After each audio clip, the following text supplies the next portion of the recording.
நாட்டுக்கோழி அடிச்சிட்டா போதுங்க, நாக்கு நாட்டியம் ஆடுதுங்க. சிந்தாமணி வேணும்னு கூட்டியாச்சு, வடக்கல் வச்சாச்சு. கூலான எனக்கான சூடு பண்ணி கடுகு பொறி விட்டு எண்ணெய்க்காரன் கோவத்தை காட்டுறதுக்குள்ள கருகாப்பில் இறக்கி விட்டுறணுங்க. இல்லைன்னா கருகாப்பில் மேலே கோவத்தை காட்டி கறிக்கு போடுவானுங்க.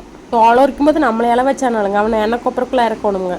அதனால மொட்டு மொட்டாக தொளிச்ச சின்ன வெங்காயத்தையுமே ஒரு துளி விதை இல்லாமல் வர மிளகாய் கீரி எடுத்து போடணுங்க. வெங்காய மிளகாய் நல்லா வணங்கி வந்துடணுங்க. அப்புறம் நம்ம ஹீரோ உள்ளே இருக்கணுங்க. ஒரிஜினல் நாட்டுக்கோழி இறக்கி விட்டாங்கன்னா ஒருத்தரோட ஒருத்தர் ஒட்டாமல் நல்லா வணக்கன்னு வணக்கி எடுத்துடணுங்க. அப்படியே எடுத்து பார்த்தா ஒன்று ஒட்டாமல் உதிரணுங்க.